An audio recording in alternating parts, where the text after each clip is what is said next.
Hello everyone, एक बार फिर से मोस्ट वेलकम है। आज अपन क्लास 12 फिजिक्स में पढ़ेंगे विद्युत द्विध्रुव के कारण अक्षीय स्थिति में विद्युत क्षेत्र। मतलब अपन जो है एंड ऑन पोजीशन और एक्सियल पोजीशन के लिए डेरिवेशन डिराइव करेंगे। तो first of all derivation derive करने से पहले आपको उसका बेसिक पता होना चाहिए। अक्षीय स्थिति निकालने के लिए मुझे ये पता होना चाहिए विद्युत द्विध्रुव क्या होता है, विद्युत द्विध्रुव आघूर्ण क्या होता है। तो सबसे पहले मैं आपको बताता हूं विद्युत द्विध्रुव। विद्युत द्विध्रुव में क्या रहता है, इसमें मैं आपको चित्र के माध्यम से समझाता हूं।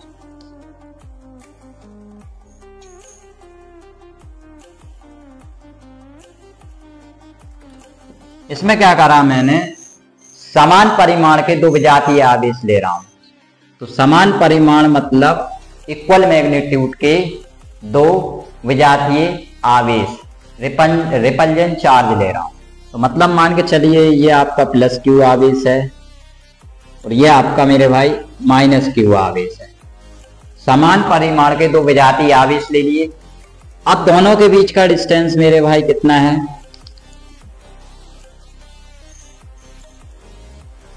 टू ए है। दोनों के बीच का डिस्टेंस 2a है।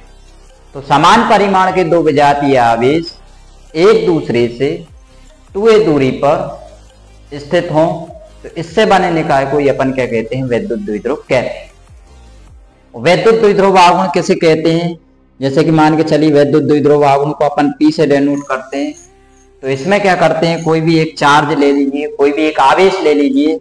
तो मैंने क्या करा, यहाँ पर प्लस एक क्यू चार्ज ले लिया और इसमें इन दोनों के बीच की दूरी का गुणा कर दूंगा। तो मेरा फाइनली क्या आएगा, P बराबर 2QA। तो विद्युत द्विध्रुव आघूर्ण इलेक्ट्रिक डाइपोल मोमेंट की डेफिनेशन क्या हो जाएगी, कोई भी एक चार्ज और उन दोनों के बीच की दूरी का अपन गुणनफल करते हैं तो जो अपन को वैल्यू प्राप्त होती है 2QA, उसी को अपन इलेक्ट्रिक डाइपोल मोमेंट विद्युत द्विध्रुव आघूर्ण कहते हैं। विद्युत द्विध्रुव क्या है, समान परिमाण के दो विजातीय आवेश, विजातीय मतलब अलग अलग चार्ज हो दोनों पर, तो इससे बने निकाय को ही अपन क्या कहते हैं, विद्युत द्विध्रुव कहते हैं। अब अक्षीय स्थिति निकालने के लिए मैं क्या करूंगा, इन दोनों का कोई ना कोई मध्य बिंदु होगा। तो मेरे भाई इसका कोई ना कोई मिड पॉइंट होगा। तो इसका मिड पॉइंट क्या हो गया, O हो गया। मिड पॉइंट है तो दोनों के बीच का डिस्टेंस कितना है, 2a है। तो यहां से लेकर जो है यहां तक का डिस्टेंस मेरे भाई कितना हो जाएगा, a हो जाएगा। और यहां से लेके यहां तक का डिस्टेंस भी मेरे भाई a हो जाएगा। अब आपको समझाता हूं मैं अक्षीय स्थिति होती क्या है। अक्षीय स्थिति उसे कहते हैं जो विद्युत द्विध्रुव है उसी पर मेरे को किसी पॉइंट पर विद्युत क्षेत्र की तीव्रता निकालनी है।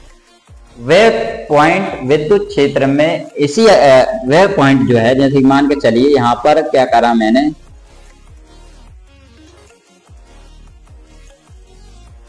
जिस पॉइंट पर मेरे को विद्युत क्षेत्र की तीव्रता निकालनी है वो इस अक्ष, बढ़ाए गए अक्ष पर स्थित हो। जैसे कि मान के चलिए यहां पर पॉइंट P है, ये जो पॉइंट P है वो इसके बढ़ाए गए अक्ष पर स्थित हो, उसे उस बिंदु की अपन क्या कहते हैं, विद्युत द्विध्रुव के सापेक्ष अक्षीय स्थिति कहते हैं, एक्सियल पोजीशन या एंड ऑन पोजीशन कहते हैं।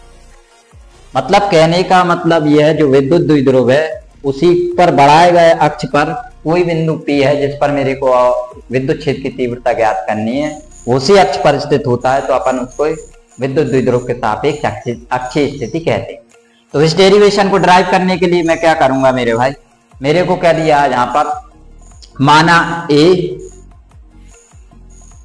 और B एक विद्युत द्विध्रुव है जो कि प्लस Q और माइनस Q आवेश से निर्मित है। अब क्या करा मैंने, माना बिंदु O से R दूरी पर, ये यहां से लेके यहां तक का डिस्टेंस मेरे भाई कितना है, R है। माना बिंदु O से R दूरी पर एक बिंदु P है जिस पर मुझे विद्युत क्षेत्र की तीव्रता ज्ञात करनी है। यहां पर लिखा भी है मैंने, जो मैंने बोला है, माना A भी एक विद्युत द्विध्रुव है जो कि प्लस Q और माइनस Q आवेश से निर्मित है। उसके मध्य बिंदु O से आर दूरी पर एक बिंदु P है जिस पर मेरे को विद्युत क्षेत्र की तीव्रता ज्ञात करनी है। अब जो है प्लस Q चार्ज के लिए विद्युत क्षेत्र बाहर की ओर होगा E1, और माइनस Q के लिए जो है विद्युत क्षेत्र आपका अंदर की ओर होगा E2। उम्मीद है यहां तक जो है आप सभी को ये क्लियर हो रहा होगा। अब अपन क्या करेंगे, प्लस Q आवेश के कारण बिंदु P पर विद्युत क्षेत्र, बिंदु P पर विद्युत क्षेत्र। मेरे भाई मैं क्या कर रहा हूं, प्लस Q आवेश के लिए बिंदु P पर विद्युत क्षेत्र की तीव्रता निकाल रहा हूं। तो बिंदु आवेश का फॉर्मूला आपने पढ़ा होगा, E बराबर 1/4 पाई एप्सिलॉन नॉट Q/r² होता है। बिंदु आवेश के लिए विद्युत क्षेत्र की तीव्रता निकालने के लिए एक डेरिवेशन ड्राइव होता है, उसमें बिंदु आवेश के लिए ये फॉर्मूला आता है आपका। अब मैं क्या करूंगा, E1 के लिए निकाल रहा हूं, प्लस Q के लिए निकाल रहा हूं। तो मेरे भाई क्या हो जाएगा, E1 बराबर 1/4 pi epsilon not Q upon plus Q आवेश के लिए निकाल रहा हूं, तो यहां से लेकर यहां तक का डिस्टेंस क्या हो जाएगा मेरे भाई, AP। और दूरी का स्क्वायर होता है फॉर्मूले में R², मतलब आपका हो जाएगा AP का स्क्वायर। उम्मीद है यहां तक आप सभी को डेरिवेशन क्लियर हो रहा होगा। डायरेक्शन क्या रहेगी, AP दिशा में, AP दिशा में। अब मेरे भाई अपन AP का डिस्टेंस निकालेंगे। AP मतलब यहां से लेके यहां तक का डिस्टेंस, ये। अब यहां से लेकर यहां तक तो आपका R है, टोटली डिस्टेंस देखा जाए यहां से लेकर यहां तक R है, और यहां से लेके यहां तक A है। तो इतना क्या बचेगा मेरे भाई, यहाँ टोटली R है, R में से A घटा दूंगा तो इतना आ जाएगा, है ना। जैसे कि मान के चलिए यहां से लेके यहां तक की दूरी 5 मीटर है, और यहां से लेके यहां तक की दूरी मान के चलिए मेरे भाई 2 मीटर है। तो मैं 5 में से 2 घटा दूंगा तो A से P तक का डिस्टेंस आ जाएगा कि नहीं आएगा मेरे भाई, आ जाएगा। तो मैं क्या करूंगा, यहां से जो है E1 बराबर 1/4 pi epsilon not Q/AP²। AP² मतलब A से P तक का डिस्टेंस में मैं क्या करूंगा, 5 में से 2 घटाऊंगा 3 आएगा। तो मैं यहां पर क्या करूंगा, R में से A को घटा दूंगा। तो यहां पर जो है R में से A को घटाऊंगा और स्क्वायर कर दूंगा। ये मेरी हो गई मेरे भाई इक्वेशन नंबर फर्स्ट, समीकरण नंबर 1।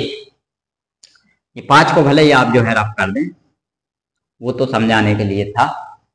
अब प्लस Q आवेश के लिए मैंने इलेक्ट्रिक फील्ड कैलकुलेट करके रख लिया। अब नेक्स्ट स्टेप में मैं क्या करूंगा, माइनस Q आवेश के लिए निकालूंगा। माइनस Q आवेश के कारण बिंदु P पर विद्युत क्षेत्र। अब मेरे भाई माइनस Q आवेश मतलब ये माइनस Q है, यहां से लेके यहां तक का डिस्टेंस कैलकुलेट करना, मतलब B से लेके P तक का। तो ये क्या हो जाएगा मेरे भाई, E2 बराबर 1/4 pi epsilon not Q upon, कहां से लेकर कहां तक है मेरे भाई, B से लेकर P तक, क्योंकि माइनस Q पर आपका B है, और कहां पर करना है, कौन से पॉइंट पर विद्युत क्षेत्र की तीव्रता ज्ञात करनी है, P पर। तो B से लेकर कहां तक पहुंचेंगे मेरे भाई, P तक, BP²। दिशा लिख देंगे BP दिशा में। अब आप डिस्टेंस देखें, यहां से लेके यहां तक का आपका डिस्टेंस A है, और यहां से लेके यहां तक का डिस्टेंस आपका A है। तो आर में प्लस ए कर दूंगा तो मेरे भाई क्या आ जाएगा, बी से लेकर पी तक का डिस्टेंस आ जाएगा। तो E2 बराबर क्या आएगा, E2 बराबर 1/4 pi epsilon nought q upon r plus a का होल स्क्वायर। ये मेरा हुआ है इक्वेशन नंबर 2। अब जो है E1 E2 एक ही एक्सिस पर स्थित हैं, आप देख रहे होंगे E1 और E2 एक ही एक्सिस पर स्थित हैं, लेकिन इनकी डायरेक्शन जो है विपरीत है। तो डायरेक्शन विपरीत है तो मैं क्या करूंगा, यहां पर लिख दूंगा E1 इज ग्रेटर देन आपका E2। तो फाइनली मैं क्या करूंगा, अब जो है आगे बढ़ाऊंगा डेरिवेशन को। अतः बिंदु P पर परिणामी विद्युत क्षेत्र की तीव्रता, अतः बिंदु P पर परिणामी विद्युत क्षेत्र की तीव्रता, मतलब इसकी परिणामी विद्युत क्षेत्र की तीव्रता कैलकुलेट कर रहा हूं। तो परिणामी विद्युत क्षेत्र की तीव्रता निकालने के लिए मैं क्या करूंगा, E बराबर E1 में से जो है E2 को घटा दूं। E1 में से E2 को घटाऊंगा तो E1 की वैल्यू मेरे पास कितनी दी है मेरे भाई, जो है E बराबर E1 की वैल्यू है 1/4 pi epsilon nought q upon r minus a का whole square minus 1/4 pi epsilon nought q upon ये क्या दिए, आर प्लस ए का होल स्क्वायर। उम्मीद है यहां तक जो है आप सभी को डेरिवेशन क्लियर हो रहा होगा। अब मैं इसमें से क्या करूंगा, जो है कॉमन ले लूंगा। इसमें भी 1/4 पाई एप्सिलॉन नॉट है और क्यू भी है, और इसमें भी 1/4 पाई एप्सिलॉन नॉट और क्यू है। दोनों को कॉमन ले लूंगा तो क्यू कॉमन ले लिया और क्या ले लिया, 4 पाई एप्सिलॉन नॉट। तो अंदर मेरा क्या बचेगा, 1/r माइनस ए का whole square minus 1/r plus a का होल स्क्वायर। यहां तक आप सभी को जो है अच्छी स्थिति क्लियर हो रही होगी। अब फिर आगे बढ़ूंगा तो E बराबर इस कोष्टक को सॉल्व करूंगा, ब्रैकेट को सॉल्व करूंगा, Q upon 4 pi epsilon not, जो है इसका एलसीएम ले लूंगा तो क्या हो जाएगा, r माइनस ए का whole square r plus a का होल स्क्वायर। अब इसका डिवाइड इसमें लगाया तो इससे ये कट गया, ये बचा, इसका एक में मल्टीप्लाई कर दिया तो r प्लस ए का होल स्क्वायर। इसका डिवाइड इसमें लगाया, इससे ये कट गया तो इसको ऊपर मल्टीप्लाई कर दिया, r माइनस ए का whole square.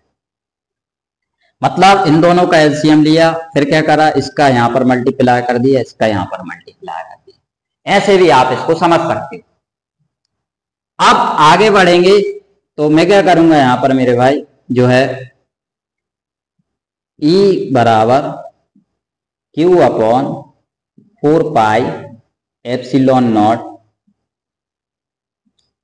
R plus a का whole square r minus a का होल स्क्वायर अपॉन ये आपका हो जाएगा, टोटली होल स्क्वायर में लिखेंगे तो r minus A r plus a का होल स्क्वायर, टोटल का होल स्क्वायर लिख दिया। अब मेरे 3 फॉर्मूले बन रहे हैं यहाँ पर। 3 फॉर्मूले कौन कौन से बन रहे हैं, एक फॉर्मूला इसमें बैठाऊंगा, कौन सा वाला, a प्लस बी का होल स्क्वायर। तो मैं यहां लिखूंगा, चूंकि a प्लस बी का होल स्क्वायर क्या होता है, a square plus B square plus 2ab। Second वाला क्या है, a माइनस बी का होल स्क्वायर, ये क्या होता है, a square plus B square minus 2ab। अगले में लगाऊंगा a square minus B square, ये क्या हो जाएगा, a square a plus B a minus B. उम्मीद है यहां तक जो है आप सभी को डेरिवेशन क्लियर हो रहा होगा। अब आगे डेरिवेशन डिराइव करेंगे अपन, जो है क्या करेंगे, अब इसमें फॉर्मूला बैठाएंगे। तो ई बराबर मेरा क्या है, Q upon 4 pi epsilon not. इसमें लगाया फॉर्मूला आर प्लस ए के होल स्क्वायर में, तो a square plus B square plus का 2 RA। पहले वाले में फॉर्मूला लग चुका है। अब दूसरे वाले में फॉर्मूला लगाएंगे तो माइनस है तो कोष्टक लगा देंगे, a square plus B square minus का 2AB कोष्टक बंद अपॉन ए माइनस बी और ए प्लस बी क्या होता है, ए प्लस बी और ए माइनस बी होता है ए स्क्वायर माइनस बी स्क्वायर। मतलब ये मेरा फाइनली हो जाएगा ये हो जाएगा मेरा R square minus A square का होल स्क्वायर। उम्मीद है अच्छी स्थिति यहां तक आप सभी को क्लियर हो रही होगी। और ये क्वेश्चन जो है आज के पेपर में आया था, जो दोबारा एमपी बोर्ड का पेपर हो रहा है उसमें ये दोबारा आज क्वेश्चन पूछा गया था। तो अपन क्या करेंगे यहाँ पर, ई बराबर Q upon 4 pi epsilon not.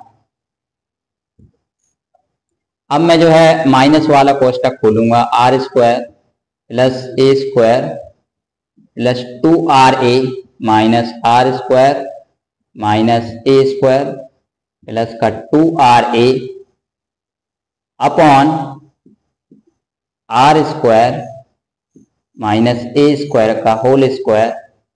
इस कोष्टक को पैक कर देंगे। अब क्या हो रहा है, आर स्क्वायर यहाँ पर प्लस का है, यहाँ पर माइनस का है, कट गया। ए स्क्वायर यहाँ पर प्लस का है, माइनस का है, कट गया। तो फाइनली क्या बचा मेरा, Q upon 4 pi epsilon naught और 2RA क्या हो जाएगा 4RA upon R square minus A square का होल स्क्वायर। अब क्या करेंगे, जो आगे बढ़ेंगे तो अपन ई बराबर Q upon 4 pi epsilon not, तो 1 अपॉन लिख दे रहा हूं मैं इसको, या क्यू अपॉन ही चलने दो। 4 को क्या लिख दूंगा, 2 into 2 into R into A, ठीक। और अपॉन में R square minus A square का होल स्क्वायर मेरा चल ही रहा है। अब मैं क्या कर दूंगा, एक फॉर्मूला बना लूंगा इसमें से, जो है 2 को बाहर ले लूंगा, ए को बाहर ले लूंगा, क्यू तो मेरा है तो इनका जो ले लिया मैंने 2QA हो जाएगा अपॉन में 4 पाई एप्सिलॉन नॉट। 2 और ए बाहर आ गया था तो अंदर क्या बचा 2R upon R square minus A square का होल स्क्वायर। उम्मीद है यहां तक जो है आप सभी को डेरिवेशन क्लियर हो रहा होगा। अब मैं क्या करूंगा यहाँ पर, चूंकि जानता हूं इलेक्ट्रिक डाइपोल मूवमेंट का फॉर्मूला क्या होता है। इलेक्ट्रिक डाइपोल मूवमेंट का फॉर्मूला होता है P बराबर 2QA। इस वाले ब्रैकेट में आपको एक वैल्यू और दिख रही होगी, इसमें आपको दिख रहा होगा आर स्क्वायर का वैल्यू बड़ा है, ए स्क्वायर का वैल्यू छोटा है। मतलब ए स्क्वायर माइनस में है तो इसका वैल्यू छोटा है। तो अपन यहां पर क्या लिखेंगे, ए स्क्वायर इज ए की वैल्यू बहुत कम है आपकी आर की तुलना में। मतलब आर की तुलना में ए की वैल्यू कैसी है, बहुत बहुत बहुत कम है। तो अपन जो है ए स्क्वायर की क्या कर देंगे, यहाँ पर उपेक्षा कर देंगे। तो उपेक्षा कर देंगे तो फाइनली क्या आएगा आपका, ई बराबर 2QA 4 पाई एप्सिलॉन नॉट कोष्टक में 2R अपॉन आर स्क्वायर का होल स्क्वायर पावर 4। एक आर से एक आर खत्म हो गया, यहाँ पर 4 थे तो कितने बचे यार, 3R बचे। ई बराबर P upon 4 pi epsilon naught 2 upon R की। तो फाइनली मेरा क्या आ जाएगा, ई बराबर 1 अपॉन 4 पाई एप्सिलॉन नॉट, 2 का P में मल्टीप्लाई करेंगे 2P अपॉन आर की। तो ये काय में आएगा, इलेक्ट्रिक फील्ड है तो न्यूटन पर कूलम में आएगा। उम्मीद है आपको अच्छी स्थिति पूरी समझ में आई होगी। इसी डेरिवेशन को आप 1 से 2 बार प्रैक्टिस करेंगे तो ये डेरिवेशन आपको समझ में आ जाएगा। इसमें मैंने क्या करा था, मैंने जो है प्लस क्यू चार्ज के लिए इलेक्ट्रिक फील्ड निकाला, माइनस क्यू चार्ज के लिए इलेक्ट्रिक फील्ड निकाला, E1 is greater than E2 था तो मैंने परिणामी तीव्रता निकाल ली, परिणामी तीव्रता निकाल कर डेरिवेशन को सॉल्व कर दिया। तो यदि वीडियो पसंद आए तो वीडियो को लाइक करें और चैनल को सब्सक्राइब करें, जिससे आने वाले लेटेस्ट वीडियो का नोटिफिकेशन आपको मिल सके।